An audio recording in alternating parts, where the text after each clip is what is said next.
Pour avoir l'esprit de synthèse, bon, monsieur le maire, madame Fabre, madame la directrice, une partie, bon, on nous a demandé, la ville de Grasse, par l'intermédiaire de Richard Kiss, nous a demandé de venir faire un petit exposé sur la bataille de Verdun. Et donc, en tant que président de la 98e section de la médaille militaire de Grasse et communes environnantes, je ne pouvais pas décliner, qui mieux que les représentants de la médaille militaire pour venir évoquer le souvenir de ces poilus dans l'enfer de Verdun. Juste quand même un petit mot pour parler de la médaille militaire. Vous avez le drapeau qui est là, avec cette couleur de médaille jaune et verte. Je porte en deuxième position après la Légion d'honneur. C'est pour vous donner l'importance de cette médaille. C'est la plus haute distinction militaire qui a été créée le 22 janvier 1852 par Louis-Napoléon, futur Napoléon III, en écho 50 ans auparavant de la création de la Légion d'honneur. La Légion d'honneur est livrée à titre civil et militaire, mais pour les militaires, elle a été livrée qu'aux officiers. Donc Louis-Napoléon Bonaparte a voulu corriger, apporter une modification et créer cette médaille pour récompenser les mérites des sous-officiers, des militaires du rang et des généraux ayant commandé en chef devant l'ennemi. Donc c'est la plus haute distinction militaire. La 98e section, juste pour vous dire qu'elle a été créée le 1er avril 1909, donc c'était par les combattants du Second Empire. Elle a été créée avant le premier conflit mondial. J'en viens maintenant donc à cet exposé sur la bataille de Verdun. Et je voudrais, donc ça va se passer de la manière suivante. Je vais vous donner quelques indications sur le contexte géopolitique et géostratégique de l'époque. Et ensuite, on va vous projeter un documentaire retraçant la bataille de Verdun. Et enfin, je conclurai après la partie plus agréable, la partie plus festive. Donc le contexte géopolitique de l'époque. Le contexte international dans lequel se déclenchent les hostilités en 1914 résulte des modifications profondes qui ont affecté l'Europe depuis le milieu du XIXe siècle. En effet, les tensions entre la France, désireuse de retrouver l'Alsace et la Lorraine annexées en 1871, et l'Allemagne d'une part, entre l'Autriche-Hongrie et la Russie d'autre part, sans oublier le rôle de l'Angleterre, toujours soucieuse de conserver son influence mondiale. Tous ces dangers attisent les crises. L'Empire ottoman lui-même est contraint, lors du congrès de Berlin en 1878, de reconnaître l'indépendance de plusieurs pays qui étaient intégrés dans son administration, Serbie, Roumanie, Bulgarie, Monténégro notamment. Donc, c'est tout l'équilibre européen issu du traité de Vienne de 1815, c'est-à-dire à la chute du Premier Empire, qui est déstabilisé. En 1914, l'Europe domine le monde, mais les grandes puissances rivalisent entre elles et forment des alliances défensives. L'Allemagne, l'Autriche-Hongrie et l'Italie forment la triple alliance, alors que le Royaume-Uni, la France et l'Empire russe forment la triple entente. L'attentat de Sarajevo, le 28 juin 1914, déclenche le jeu des alliances qui débouche sur une guerre européenne puis mondiale. L'Empire austro-hongrois déclare la guerre à la Serbie, la Russie déclare la guerre à l'Autriche-Hongrie, puis quelques jours après, l'Allemagne déclare la guerre à la Russie, et le 3 août 1914, la France se prépare à déclarer la guerre à l'Allemagne pour aider ses alliés russes, mais c'est l'Allemagne qui lui déclare la guerre avant. L'ordre de mobilisation générale est daté du 2 août 1914. Donc le 2 août 1914, tous les mobilisés, tous les hommes rappelables sont mobilisés pour être incorporés sous les drapeaux. Alors imaginez-vous à l'époque, le 2 août 1914, la France était surtout rurale, c'était le travaux des champs. Tous ces jeunes, tous ces hommes abandonnent les travaux, les moissons, ici les cultures florales, pour partir dans l'Est. Imaginez-vous le contexte de l'époque. Tous pensent que cette affaire sera réglée avant la Noël. Malheureusement, elle durera 4 ans. Voilà, si vous voulez, grosso modo, le contexte géopolitique. Maintenant, les grandes phases du conflit, pour bien comprendre dans quel contexte la bataille de Verdun s'inscrit. Donc, les grandes phases du conflit de 14-18, on en distingue 3. Une première phase d'août à décembre 1914, la guerre de mouvement. À la fin de 1914, le front se stabilise de la mer du Nord à la frontière suisse. La deuxième phase, 1915, 1916, 1917. Les combattants s'enterrent sur place dans les tranchées et se font face pendant 3 longues années caractérisées par l'enlisement du conflit et des combats de plus en plus meurtriers. La troisième phase, 1918, c'est la reprise de la guerre de mouvement et des grandes offensives, d'abord incertaines dans son issue et qui s'achève finalement par la victoire du pays de l'Entente qui met fin au conflit. C'est donc au cours de la deuxième phase, c'est-à-dire la phase d'enlisement, que la bataille de Verdun fut l'une des plus sanglantes batailles de la Première Guerre mondiale. Elle opposa les soldats français aux soldats allemands et l'essentiel des combats eurent lieu du 26 février au 19 décembre 1916. Alors pourquoi les Allemands ont-ils choisi d'attaquer Verdun ? Début 1916, l'Allemagne a besoin d'une victoire militaire marquante. Pour 3 raisons. Le général von Falkenhayn, je ne garantis pas mon accent allemand, commandant en chef du front de l'Ouest, songe à frapper un grand coup. Ses ressources en hommes et en matériel ne sont pas inépuisables, contrairement aux Alliés. Les Allemands commencent à douter de l'issue du conflit et subissent les effets de la guerre qui sont relatés dans la presse. Le moral est atteint. Il y a donc nécessité à remonter le moral national. L'Allemagne a besoin d'un élément de négociation pour imposer sa paix. À ce stade, toutes les hypothèses d'enquête sur le front oriental, c'est-à-dire vers le front russe, semblent présenter peu d'intérêt ou trop d'inconvénients. En conséquence, à l'ouest, le front français apparaît comme la seule solution. Pour cela, le général von Falkenhayn prévoit une offensive écrasante sur un secteur limité afin de ne pas trop dégarnir les autres points. L'objectif territorial importe peu, il ne s'agit pas d'occuper, mais de tuer. Sa tactique est d'attaquer en tenaille un saillant du front français et d'employer intensément l'artillerie avec une technique de hachoir.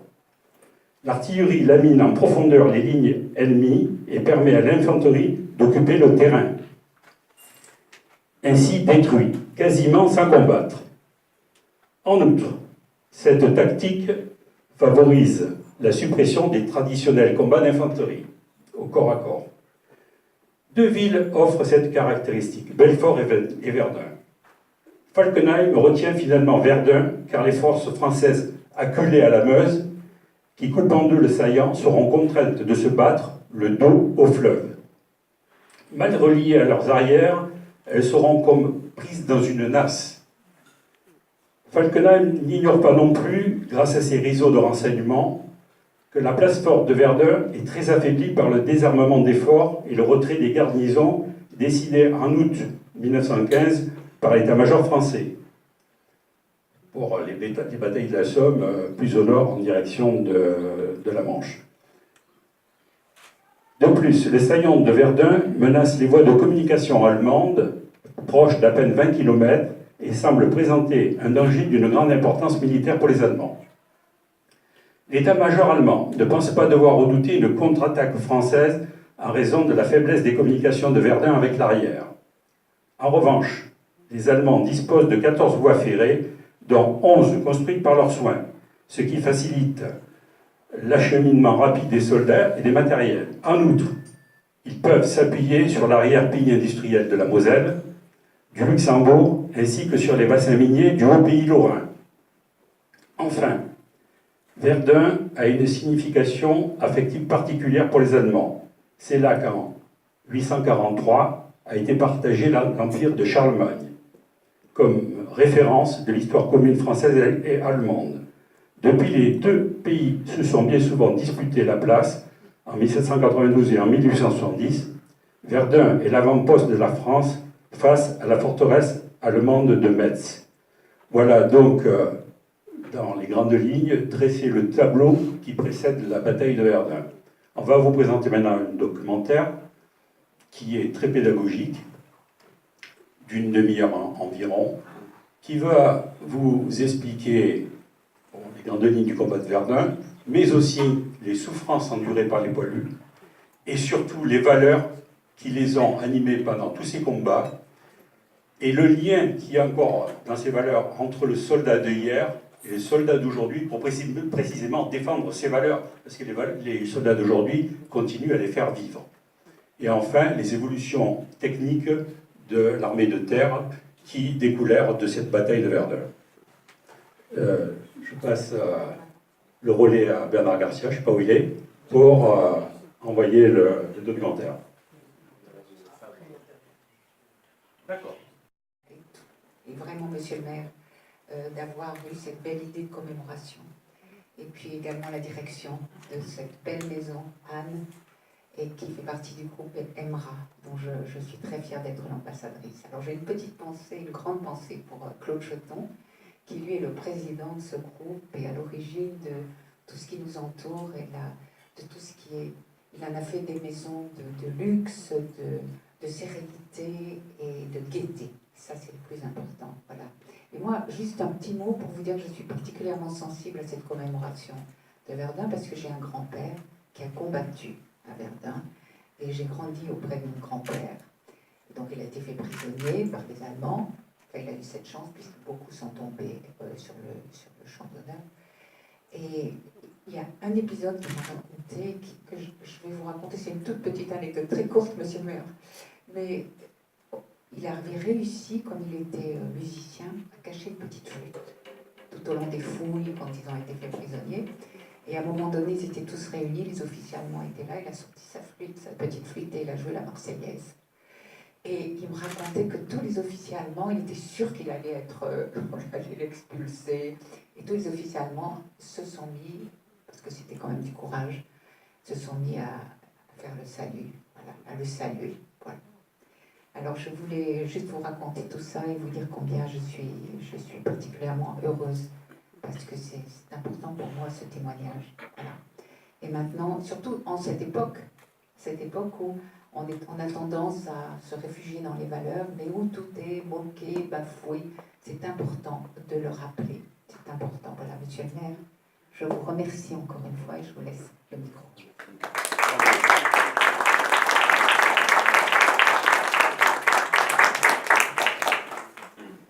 Merci beaucoup. Je serai court aussi dans mon propos. Je voudrais saluer toutes les personnes qui sont venues ici dans cet établissement pour partager ce moment avec vous, mesdames, messieurs les résidents.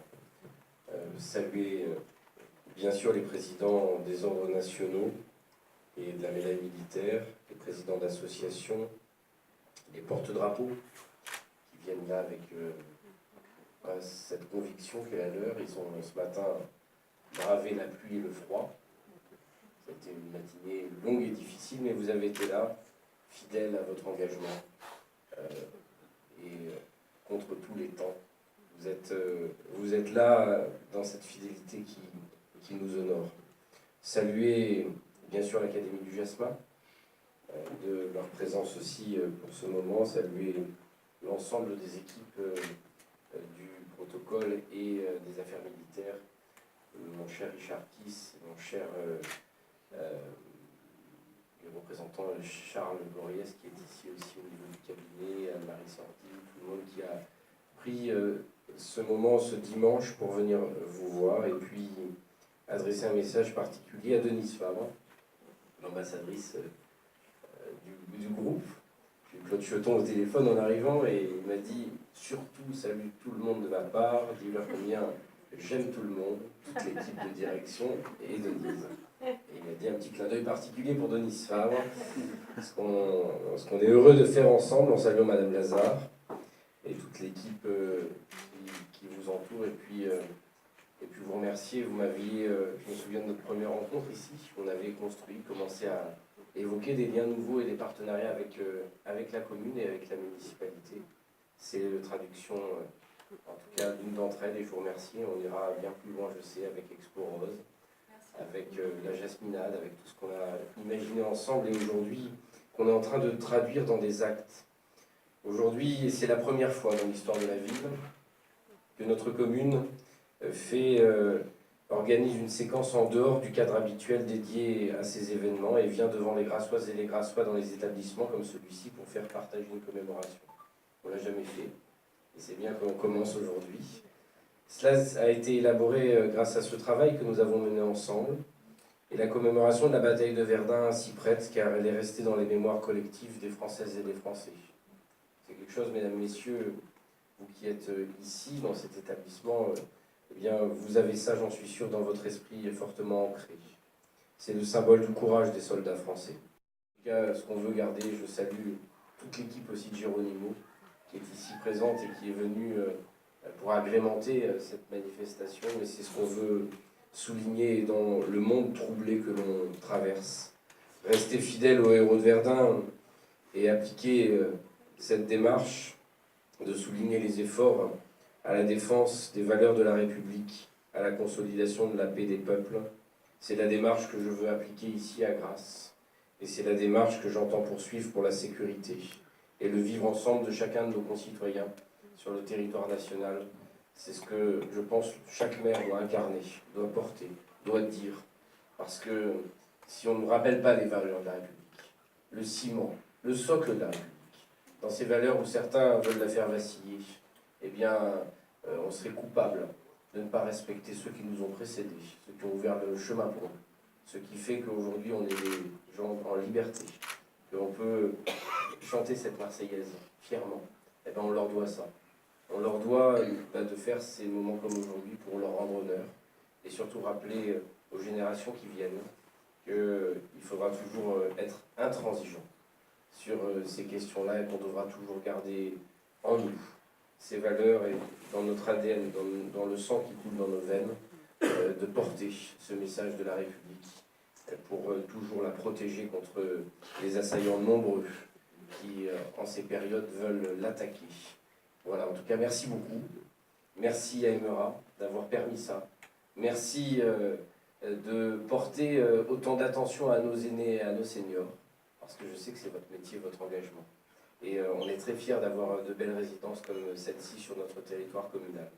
C'est un bon dimanche, un bon cocktail après aussi. On pourra se revoir autour du cocktail après.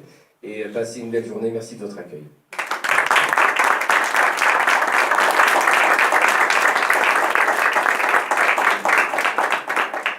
Je demande à M. Bernard Port de venir lancer sa projection. Merci. Bon, je vais demander au porte-drapeau d'évacuer par les côtés pour laisser libre les écrans afin qu'on puisse projeter le documentaire.